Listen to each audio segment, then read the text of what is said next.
कैसे हैं भाई? देखिए, आज हम आपके साथ टेस्ट डिस्कस कर रहे हैं, वो भारतीय दंड संहिता।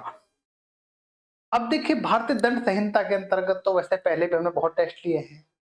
फिर भी जैसे मान लीजिए हमें जो है देखिए बीएनएस और आईपीएस दोनों को पैरेलल पढ़ना है, क्योंकि जैसे Uttar Pradesh higher judicial service exam में बीएनएस और आईपीएस आईपीसी यानी मतलब समझिए देखिए इस तरह समझ लीजिए है बीएनएस एसएस और सीआरपीसी एविडेंस, ये सब जो है देखिए तुलनात्मक पढ़ने दोनों पढ़ने हैं और इनसे सबसे क्वेश्चन आने हैं जितने भी हमारे जो है चेंज हुए न्यू क्रिमिनल एक्ट की बात करते हैं हम जो है।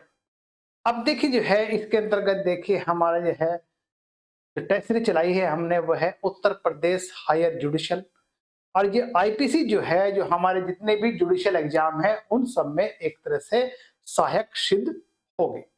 देखिए इसके अंतर्गत जो पहला जो क्वेश्चन है देखिए आपका जो है वो है भारतीय दंड संहिता में यानी कि शब्द न्यायालय किस बात का घोतक है।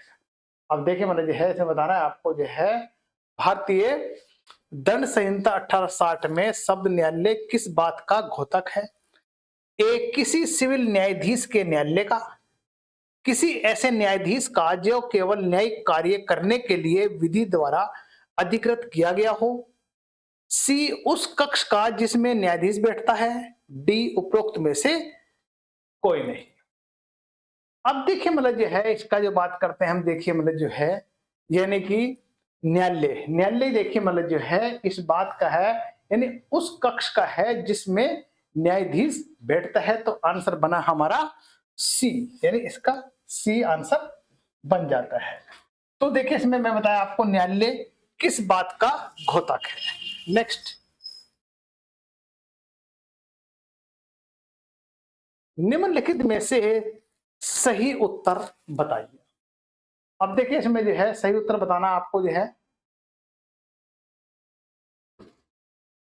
यानी कि शब्द बेईमानी पूर्ण आशय का तात्पर्य है, यानी शब्द बेईमानी पूर्ण आशय का तात्पर्य क्या है। ए केवल किसी व्यक्ति को सदोष हानि का आशय, केवल किसी व्यक्ति को सदोष लाभ का आशय। सी किसी व्यक्ति को सदोष लाभ या सदोष हानि का आशय। डी किसी व्यक्ति को धोखा देने का आशय।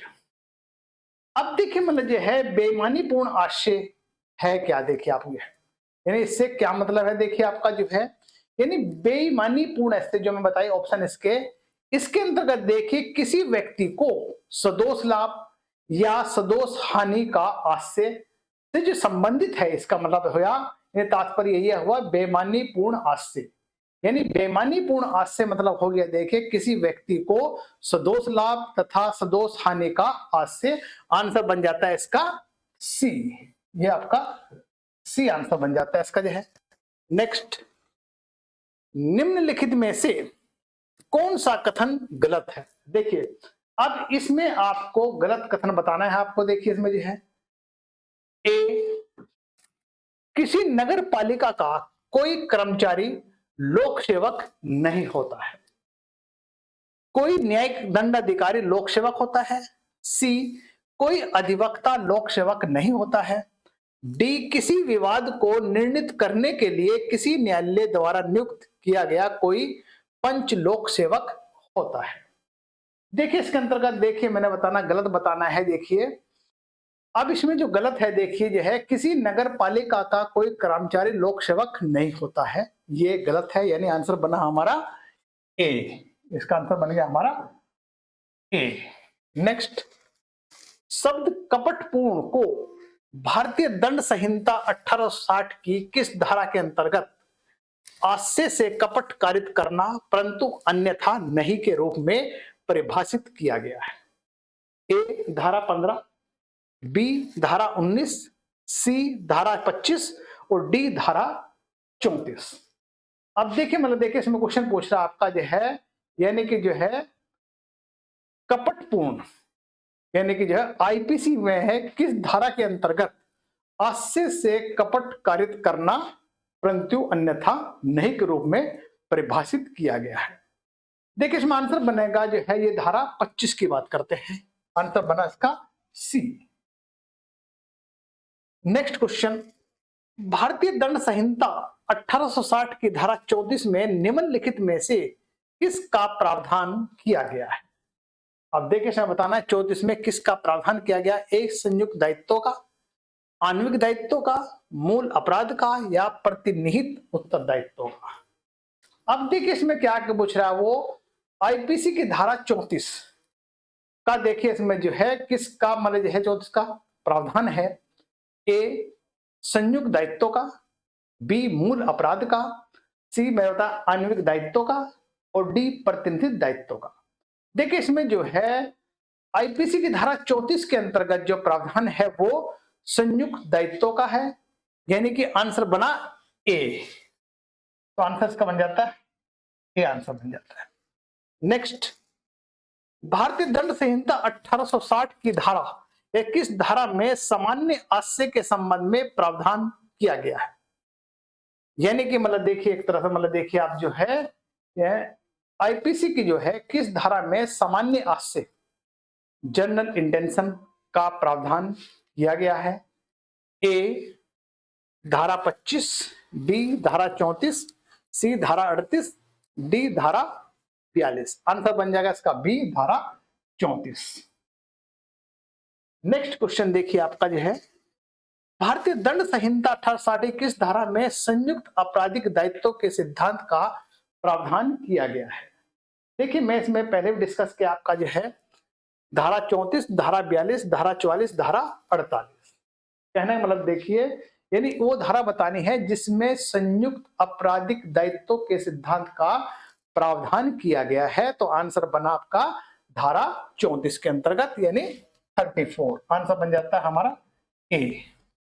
नेक्स्ट, भारतीय दंड संहिता 1860 की धारा 34 के अधीन किसी व्यक्ति का दायित्व होता है, संयुक्त रूप से, पृथक रूप से, सी न्यायालय के अनुसार, डी संयुक्त के साथ ही साथ पृथक रूप से भी।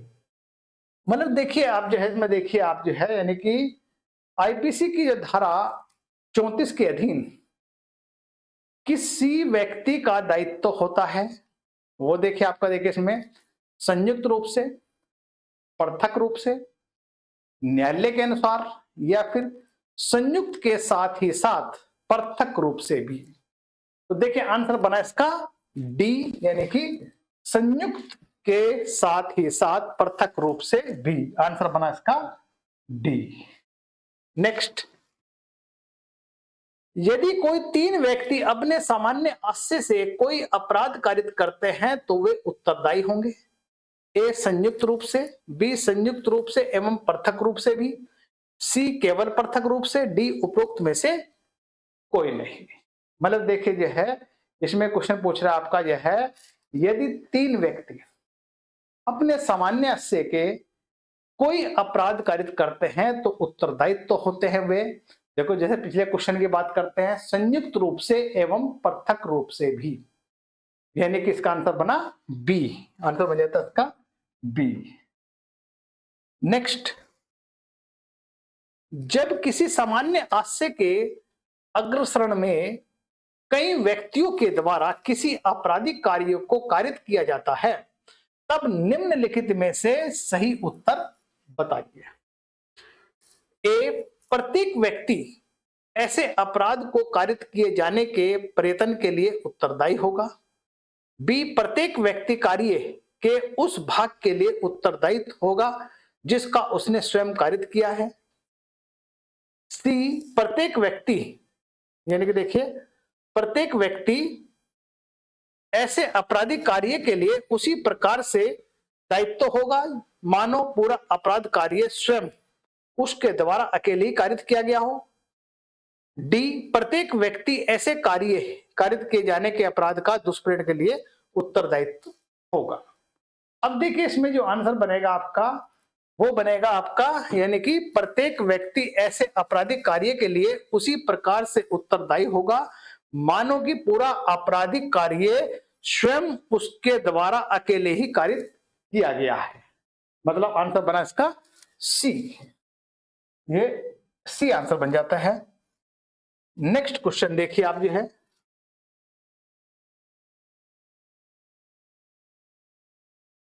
निम्नलिखित में से किस वाद में यह अभिनिर्दित किया गया है कि सामान्य आशय को साबित करने के लिए मस्तिष्क का पूर्व मिलन साबित होना आवश्यक है? ए महबूब साहब बनाम एम्परर वाद में, बी वरिंदर कुमार घोष बनाम एम्परर के वाद में, सी कवीन बनाम टालसन के वाद में, डी आर बनाम प्रिंस के वाद में। अब देखिए इसमें जो आंसर बनेगा इसका, देखिए मतलब क्वेश्चन है देखिए आपका, यानी ये बताना है आपको सामान्य आशय को साबित करने के लिए मस्तिष्क का पूर्व मिलन साबित होना आवश्यक है। ये देखिए जो वाद रहा है इसमें महबूब साहब बनाम एम्परर वाद में निर्णित किया गया या अभी निर्णित किया गया है। क्या किया गया है? सामान्य आशय को साबित करने के लिए मस्तिष्कों के पूर्व मिलन साबित करना आवश्यक है, जो महबूब साहब बनाम एम्परर वाद में निर्धारित किया गया है। नेक्स्ट क्वेश्चन देखिए आपका जो है, भारतीय दंड संहिता 1860 की धारा 34 पर आधारित सुप्रसिद्ध वाद है। ए आर बनाम अर्नाल्ड, बी मैकनाटन वाद, सी आर बनाम लिप्सबेन, डी वीरेंद्र कुमार घोष बनाम एम्परर। अब देखिए मतलब जो है धारा 34 पे देखिए मतलब जो है आधारित सुपर जो वाद है वो है देखिए मतलब जो है वीरेंद्र घोष बनाम एम्परर, यानी आंसर बना इसका डी, ये डी आंसर बन जाता है।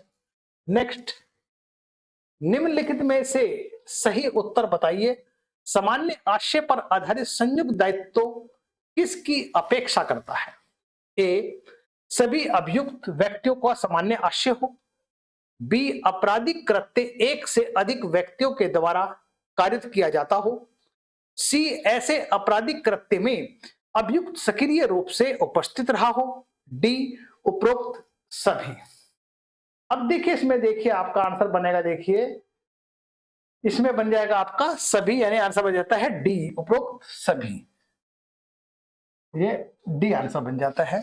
नेक्स्ट, भारतीय दंड संहिता 1860 की धारा 34 के अंतर्गत इस नियम के कि सभी अभियुक्तों की घटना स्थल पर शारीरिक रूप से उपस्थिति आवश्यक है, अपवाद के रूप में निम्नलिखित में से कौन सा अपराध आते हैं?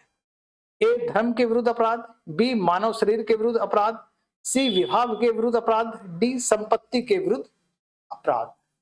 मतलब देखिए इस क्वेश्चन में पूछ रहा है आपको, देखिए वो जो है यानी कि जो है धारा 34 के अंतर्गत इस नियम के कि सभी अभियुक्तों की घटना स्थल पर शारीरिक रूप से उपस्थित आवश्यक है, अपवाद के रूप में वाद आता है, जैसे मैं पहले बताया आपको जो है, जैसे इसमें जो है अपवाद आता है धर्म के विरुद्ध अपराध, मानव शरीर के विरुद्ध अपराध, विवाह के विरुद्ध अपराध, संपत्ति के विरुद्ध अपराध। आंसर बन जाता है इसका, यानी कि देखिए आपका डी आंसर संपत्ति के विरुद्ध अपराध, यानी ये डी आंसर बन जाता है।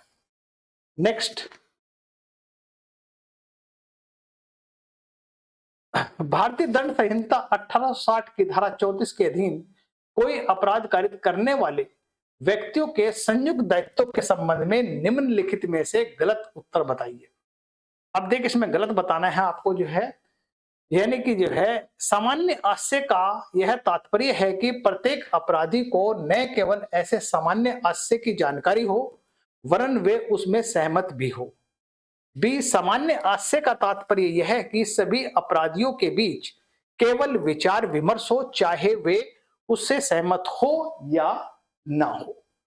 सी सामान्य आशय का तात्पर्य यह है कि सभी अपराधियों के उसके ज्ञान हो और उसकी उसमें भागीदारी हो।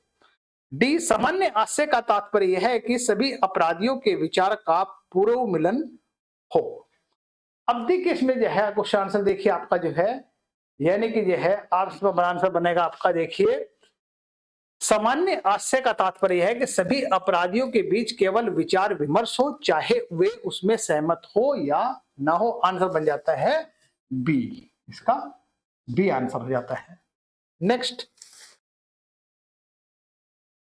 किसी परिणाम या किसी परिणाम को स्वेच्छा कारित किया जाना तब कहा जा सकता है जब कोई व्यक्ति, अब देखिए मतलब इसमें यह विश्वास करने के कारण रखता हो कि वह ऐसे कारित होना संभाव्य है, उसे कारित करने का आशय रखता हो, यह ज्ञान रखता हो कि वह ऐसे कारित कर सकता है, उपरोक्त सभी स्थितियों। अब देखिए मतलब किसी भी परिणाम को जो है स्वेच्छा कारित किया जाना तब कहा जा सकता है जब कोई व्यक्ति, यानी कि देखिए बताया आपको जो है यह विश्वास करने का कारण रखता हो कि वह ऐसे कारित होना संभाव्य है, उसे कारित करने का आशय रखता हो, यह ज्ञान रखता हो कि ऐसे कारित कर सकता है। तो आंसर बना इसका डी, यानी इसके सभी है। नेक्स्ट, किसी अपराध कार्य को कारित करने में संयुक्त दायित्व के सिद्धांत की अपेक्षा यह है कि किसी विधि विरुद्ध जमाव के किसी सदस्य के द्वारा ऐसे जमाव के सामान्य आशय के अग्रसरण में कोई आपराधिक कार्य कारित किए जाने के बीच लंबा अंतराल हो। बी, अभियुक्त गण मात्र किसी कार्य की तैयारी की योजना बनाने में शामिल हुए हों। सी, सामान्य आशय के विरचित किए जाने तथा आपराधिक कार्यों के कारित किए जाने के बीच लंबा अंतराल हो। डी, सभी अपराध को अनुप्रमाणित करने वाला सामान्य आशय हो। अब देखिए इसमें जो आंसर बनेगा, देखिए आपका जो है वो बनेगा इसमें जो है, यानी कि सभी अपराध को अनुप्रमाणित करने वाला सामान्य आशय हो। आंसर बना डी, ये डी आंसर बन जाता है इसका। नेक्स्ट, धारा 34 को लागू होने के लिए यह आवश्यक है कि आपराधिक कृत्य किया गया हो केवल 2 व्यक्ति द्वारा, 5 व्यक्तियों द्वारा। सी, 2 से अधिक परंतु 5 से कम व्यक्ति द्वारा। डी, 1 से अधिक व्यक्तियों द्वारा। अब देखिए आंसर बना है इसमें डी आंसर, 1 से अधिक व्यक्ति द्वारा, आंसर बना डी। नेक्स्ट,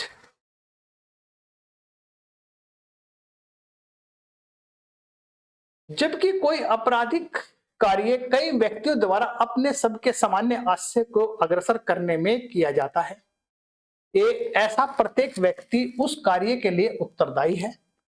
ऐसा व्यक्तियों में से प्रत्येक व्यक्ति उस कार्य के लिए मतलब जो है उसी प्रकार दायित्व अधीन है मानो कि वह कार्य अकेला ही उसने किया हो। ऐसा प्रत्येक व्यक्ति जिसने अपने दोष के अनुसार उत्तरदायी हो। डी, उपरोक्त में से कोई नहीं। आंसर बनेगा इसका बी आंसर, यानी कि ऐसे व्यक्ति में से प्रत्येक व्यक्ति उस कार्य के लिए उसी प्रकार दायित्व के अधीन है मानो वह कार्य अकेले उसी ने किया हो। तो आंसर बना इसका बी। नेक्स्ट, जब कोई आपराधिक कार्य कई व्यक्तियों द्वारा अपने सब के सामान्य आशय को अग्रसर करने में किया जाता है तब ऐसे व्यक्तियों में से प्रत्येक व्यक्ति दायित्व के अधीन है कार्य करने के प्रयत्न के लिए, कार्य के दुष्परिणाम के लिए, केवल उस भाग के लिए जो वो प्रत्येक ने किया है मानो कार्य उनमें से प्रत्येक ने अकेले ही किया हो। देखिए इसका आंसर बनेगा डी आंसर, ये आंसर बन जाता है इसका डी। नेक्स्ट, जब कई व्यक्तियों द्वारा आपराधिक कृत्य किया जाता है तब केवल मुख्य अपराधी ही कृत्य के लिए ही उत्तरदायी होता है। बी, केवल सक्रिय कर्ता ही कृत्य के लिए उत्तरदायी होता है। सी, प्रत्येक व्यक्ति आपराधिक कृत्य के लिए वैसा ही उत्तरदायी होगा जैसे कि उसने स्वयं अपराध किया हो। डी, उनमें से कोई भी उत्तरदायी नहीं है। देखिए आंसर बनेगा इसका सी, यानी प्रत्येक व्यक्ति आपराधिक कृत्य के लिए वैसे ही उत्तरदायी होगा जैसे ही उसने स्वयं ही अपराध किया हो। तो आंसर बना इसका सी।